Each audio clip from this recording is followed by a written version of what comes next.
खुलुमबाय गिबियाव नोंथांमोनखौ आंनि चेनेल वारिखौ समबारजों लोगोसे गोजोन हामलायनायखौ जासिहरबाय। दिनैनि बे भिडिअनि गेजेरजों दासिमनि मोननैसो खौरांफोर होगोन भिडिअखौ मोजां जोबजासिम खोनासंदो। दानिया फैदो गुबै रादाबाव। क'क्राझाराव गोदानै लुफुंनाय फैगौ 22 एप्रिलाव बेखेवनो गोनां क'क्राझार केन्सार हस्पिटालाव बिटिआरआव सावस्रि बिफाननि मावफुं सोद्रोमा अरुण कुमार आरो एमएलए लरेन्स इस्लारि बिथांमोना थांनानै नायबिजिरहैदों। मख'नो गोनांदि फैगौ 22 एप्रिल खालि क'क्राझार केन्सार हस्पिटालाव भारतनि गाहाय मन्थ्रि नरेन्द्र मदि बिथाङा फैगौ 22 एप्रिल खालि क'क्राझाराव फैना गावनि आखाइजों बेखेवनानै होगोन। 22 एप्रिलाव बेखेवनायनि उनाव अखानायै थामहिनबा 29 एप्रिलनिफ्रायनो क'क्राझार केन्सार हस्पिटालाव आबुङै खामानि मावफुंगोन होनना मिथिनो मोननाय जादों। दानिया फैदो गुबुन मोनसे रादाबाव। गोदान नेमखान्थिजों सोलोंथाइ होनायखौ बांसिन गोसो होदों गुवाहाटीनि गंसे स्पेसियेल फरायसालिफोरनि आखायाव गंसे टेब्लेट।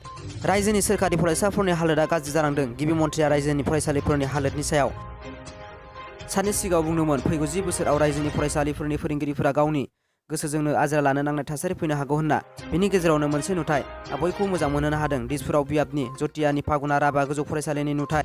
बे बोसोराव बे फरायसालियाव फरायसाफोरनि अनजिमायाबो बारा जादों। गोदान नेमखान्थिजों फोरोङो बे फरायसालियाव बिजाब बहिनि सोलाय टेब्लेट होदों। गंसे टेब्लेटनि गेजेरजों सोलोंथाइ लानानै आगोलनिख्रुइ गोबां मुलाम्फा जागोन होनना साननाय जादों।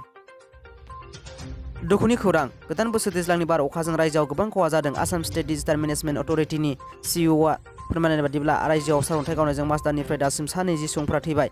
जोंनि थाखाय बेयो दुखुनि खौरां आरो गुबुन फारसे बारहुंखाजों दंफां बायसिना आरो गारि दाब्रेजों गोबां जिउ गोमाबाय। दानिया फैदो गुबुन रादाबाव। गुवाहाटी मिउनिसिपाल बर्डनि बिसायख'थिया खाथि मोनफैथारबाय। फैगौ 22 एप्रिलावनो जागोन। जायनि थाखाय गुवाहाटीआव ड्राइ डे फोसावदों। 20 एप्रिलनिफ्राय बेलासिनि 4:30 निफ्राय 22 एप्रिलनि बेलासिनि 4:30 फोसावनानै होदों। लोगोसे 24 एप्रिल बर्ड साननाय सानखालिबो ड्राइ डे फोसावदों। आसाम सोरखारा 22 एप्रिलाव बिसायख'थिनि थाखाय गुवाहाटीआव सोरखारि बन्द फोसावदों। गुबुन फारसे बिसायख'थिनि थाखाय आसामनि गिबि मन्थ्रि डक्टर हेमन्त बिश्व शर्मा बेरेखा नायबिजिरनाय बिथोन बिसायख' आय'गआ बिसायख'थि फोसावदिंनायाव नेम मानिनायनि अजद गिबि मन्थ्रिनि बेरेखा आसाम जातीय परिषदआ बे अजदखौ होदोंमोन। भटारफोरखौ बुरखायनायनि अजद होदोंमोन। दानिया फैदो जोबथा खौराङाव।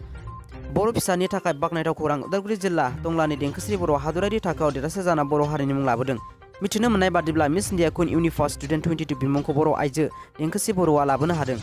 गुबुन फारसे गनिका बसुमतारिया 2022 मिस इन्डिया हम मेकारनि नैथि रानार्सआप जानो हायो। दासिमनि भिडिअ बेखिनियासै। भिडिअखौ नायना मोजां मोनदोंबा लाइक आरो साबस्क्राइब खालाम। मानोना आं गोदान भिडिअ लाबाय थानो नाजागोन।